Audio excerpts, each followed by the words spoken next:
This interview is for information only and should not be considered as investment advice or a recommendation to buy shares in the company featured. Welcome to this Stock Box interview.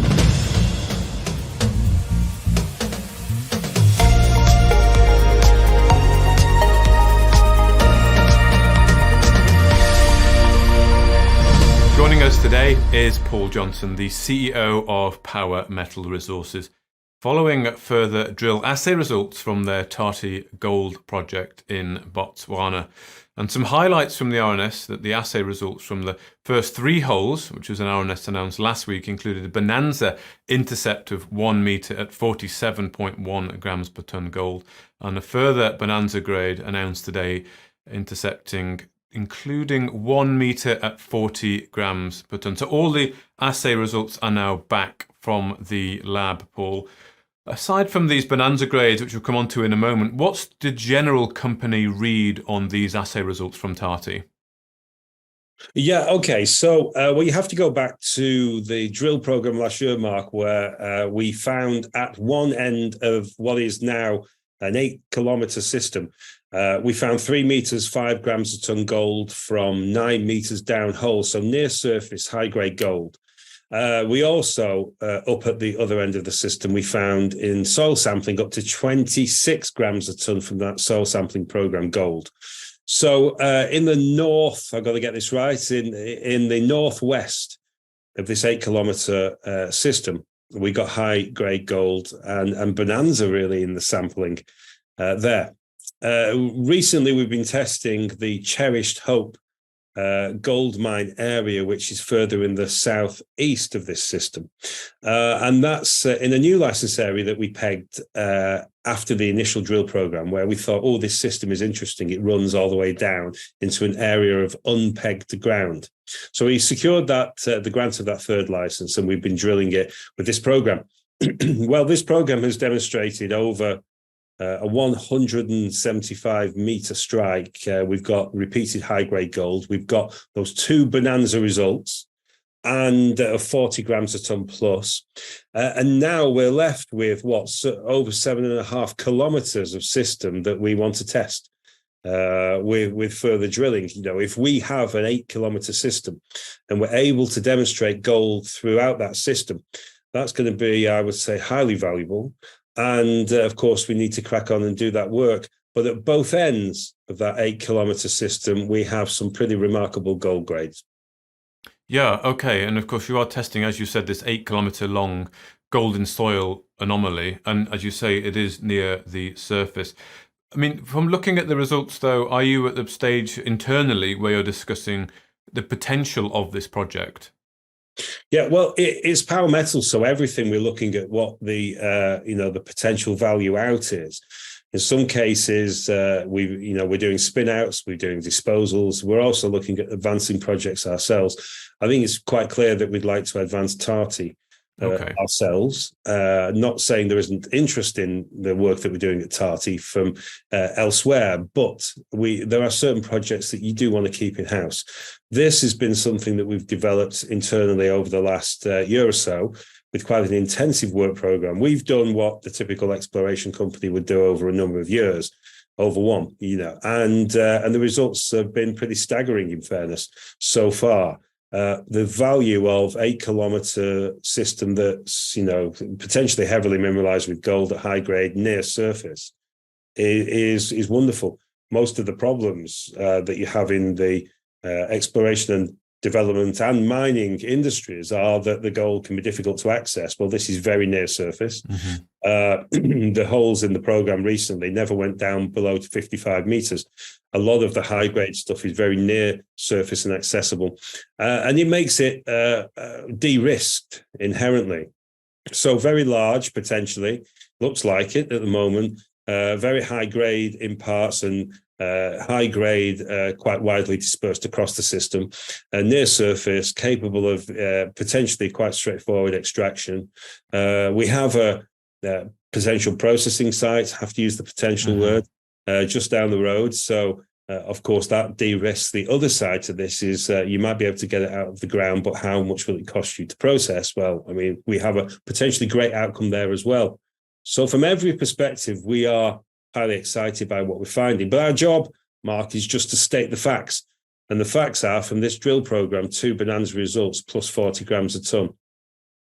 Yeah, well, let's just talk about these Bonanza results and what defines, I mean, that word Bonanza, you very rarely hear it in everyday language. It often crops, well, I say often, it doesn't often crop up, but you see it most of the time in mining companies. What does it mean? What defines a Bonanza grade, and what can it mean for a project? Well, it's just very high-grade gold, very high-grade gold. And I think that depending on who you ask, they'd have a different definition. Generally speaking, from the people I talk to, they would say above an ounce a ton, which you do very, very rarely get, would be classed as Bonanza. It's a striking result of major significance. We've got it twice in this single program of only 490 meters of RC reverse circulation drilling. That came out twice. So we're absolutely thrilled with that. And it demonstrates, along with the other results from last year, that this gold system could be very, very impactful for our business. Okay. And obviously, we want to pursue it and do further work. Fortunately, RC drilling is fine. It's very cheap to do. Everyone will be pleased with that, I'm sure. More expensive if you're doing diamond drilling, but we've been able to do this program at really low cost. So that means that as we roll out this work and do further drilling, it will be very low cost too. Okay. Well, you mentioned there about the nearby processing facility that you can potentially use. Yes, that's very important if that's potentially available. The fines dumps as well, because this was a previously working mine, wasn't it? So what is the objective here for Tati, Paul? I'm not sure we've spoken about it that much, exactly what POW want to achieve. Do you want to be looking to process some of the fines dumps to get some near-term cash flow, whilst at the same time doing drilling to potentially find a big gold deposit that can be turned into a larger gold mine potentially? Yeah. Okay. So we talked about the fines dumps. We published the assay results, which showed pretty much around a gram a ton remaining in the fines dumps. This is the processed material from Cherished Hope gold mine that's left behind. This is the gold left behind. It's a gram a ton. So we're very happy with that. That's processable. We're just moving forward with that as fast as we can, as best as we can. The major story for us right now is that we seem to have we do have an 8-kilometer long, potentially mineralized system, which at both ends has very high grade and Bonanza gold. And that's quite exciting for us. So we're in what I would call the wow stage at the moment for us, just working out exactly how big this is and how much of a significant project it might be. It looks very, very big for us as a company. So that's what we want to focus on. What would you like it to be? Huge. I'd like it to be all mineralized of a similar nature all the way along. And then we have quite a dramatic near surface, deposit effectively. Major discovery, really, in the area. Okay. We know from the visits of the team out to Botswana that the Tati Greenstone Belt in this area generally is significantly underexplored, underdeveloped, and there is quite a dramatic amount of potential to do something. We have already within this license group what appears to be a major gold opportunity. There will be other opportunities, I'm sure, as well in that particular area. We are looking, of course, but right now our focus is on proving up what appears to be quite a major opportunity for us. You don't see many high-grade near-surface gold deposits capable of easy extraction and local processing. It's the perfect scenario. Indeed. Well, and just on the fines dumps, so you're looking to get them processed in the near term? Yeah. Yeah. Okay. Yeah. Okay. Good. Well, that will hopefully bring some cash flow for the company, whilst at the same. Yeah, it's not the biggest story in terms of this. The biggest story is, as it always will be with the junior explorer, is major discovery of a very large mineralized gold system. But it is an important part of the story, and we are pushing on with that. Okay, good.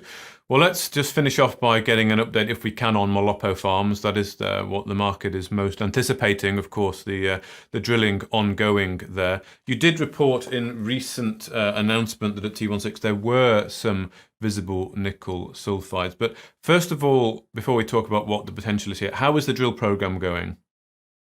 Yeah, we reported last week, I think it was Thursday, that we'd completed the first 2 holes. One, the original hole, and then a second shallower hole. The first one was down to 650 meters. The second shallower hole coming in from the other side of the original drill hole K16 went down to just over 300 meters, I think.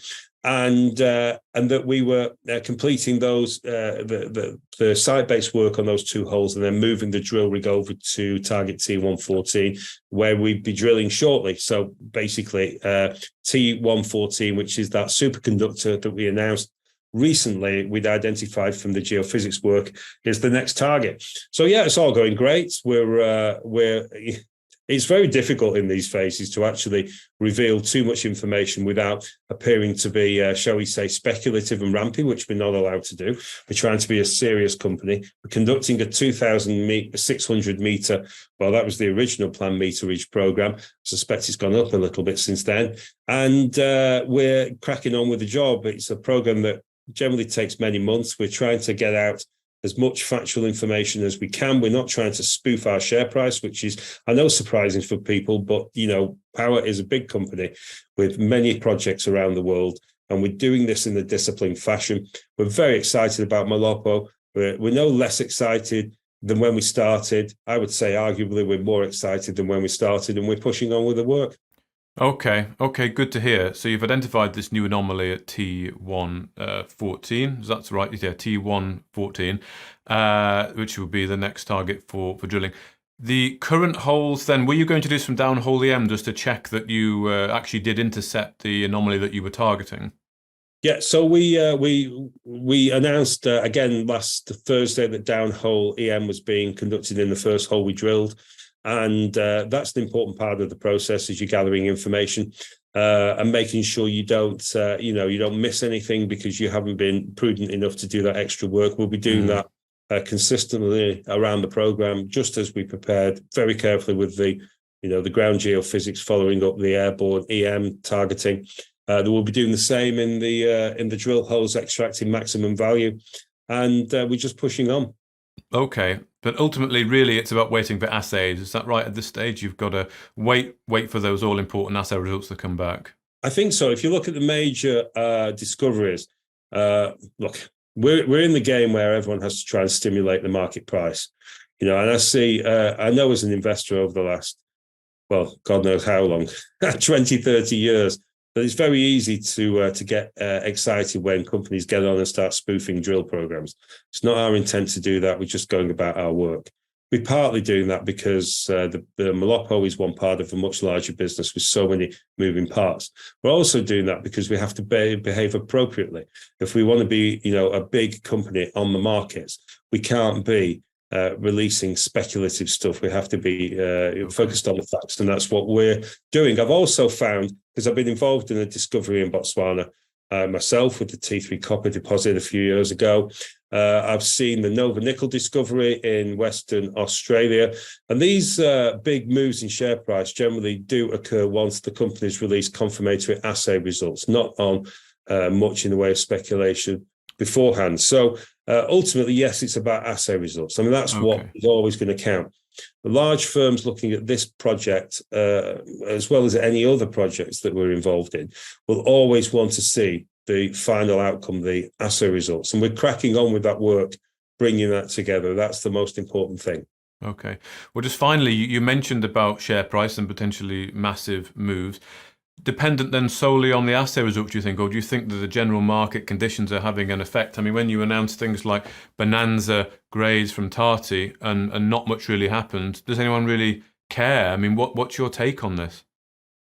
Yeah, well, I think there's an expectation that when companies release good announcements and the share price doesn't react, there's always a question, why is it not reacting? Is it because they haven't released news on Molopo, or is it because the IPOs haven't happened when people wanted them to? And there's lots of different reasons that are brought up, and elements of those reasons will have some validity, in fairness, as well, because the work that's done when you're creating major value often doesn't run as fast as people would like, or the outcome might not be as immediate as people would like in terms of certain results and data. But for our business, we are going back to that boring comment. We're focused on delivering facts to the market, of doing the business, Yes, it is a particularly difficult market at the moment. People are sensitive. People are really cautious and nervous about things. The obvious answer to the question, if you get a Bonanza announcement out, not once, but twice, Thursday and today, both at 7 a.m., not intraday announcements, at 7 a.m., and the price and the volume doesn't move, the obvious response is that there is the market hasn't reflected the value in the announcements. But then there's a need to find a reason for that. And often there isn't a reason for that. It's just the market. You often see shares trading particularly well into a vacuum when there's no news, maybe on the basis of news that was previously released and speculation about what might be. With our business, we try not to create huge amounts of speculation. We just try and do huge amounts of work and generate huge amounts of value. And we've seen that with some of the transactional work we've done so far, that value's come through. First Class Metals is a cracking case in point. We'll see it repeatedly with more transactional work as we move forward. We'll see more of the exploration findings come out from our work. You know, we've had super high grade pretty much across our business in the last few years in various exploration projects. Our focus at the moment is Athabasca uranium, of course, his Tati gold project, and his Molopo farms, the latter two in Botswana. And the results that have come out across those programs have been fantastic so far. And we are hoping it will continue. But I'm a little bit, hamstrung in terms of being able to get the market to follow us immediately on the day of an announcement. Okay. Well, I did notice someone, I think, commented that we're living in a different world, or the market's living in a different world at the moment. And there's a famous saying that the market can stay irrational longer than you can stay solvent. And, it'll recognise it when it's due and ready, I suppose. And just in terms of what's to come, we are approaching, obviously, in November now, so Christmas is coming upon us. Plenty of news flow and developments to come from POW in the run-up to Christmas, would you say? Yeah, I would say so. Excuse me, writing the RNS that I do, we've got quite an incredible story that's been building. My experience over the last 10 years running these companies has shown that these relatively negative phases, they do burn themselves out, and the companies that put themselves out there create awareness and continue to deliver, see quite dramatic increases in share price and valuations when the reasonably more positive times roll. And it doesn't have to be general economic uplift and confidence in the wider market that drives us. The metal space is a very, very niche area. There is quite dramatic demand for metals. There is not the supply. The world could be struggling generically, but our space can do exceptionally well as people focus on the metals of the future, nickel, copper, gold, of course, for security, uranium for energy. And all these areas we're covered with POW, and we have some not just covered a bit, we have major projects in all of these areas, major investments, and those investments will grow. Now, our projects and our investments will deliver news in the coming 2 months, just under 2 months into Christmas. Let's hope we create our own Santa Claus rally. We've got corporate activity across the board. People know about gold and metal resources, Nevada-focused First Development Resources, Western Australian Northern Territory focus, coming to a planned IPO listing very soon. If you look at the uranium side of the business, we have uranium energy exploration, where we have circa 75% effective holding, subject to them listing and prior to their IPO financing. But we'll have a major interest in that company when it lists by the end of the year, is the plan. There are various other parts of our business where corporate value will be extracted and announcements will come out. And we'll have plenty of announcements on the exploration programs as well. I, like you, Mark, and like our investors out there, because I've got quite a few shares in POW, I'm just waiting for that day when the market recognition kicks in to the company. I believe it will come. I believe it will be considerable. And in the meantime, we're cracking on with the work. Okay. Well, thank you very much, Paul Johnson, CEO of POW Metal Resources. Thank you, Mark. If you enjoyed this interview, then give us a thumbs up, a like or a retweet. subscribe to us on YouTube or follow us on Twitter and hit that notification bell to be the first to know when we release new content. There's loads of great content on our website too, across all our programmes at stockboxmedia.com. Thank you for watching.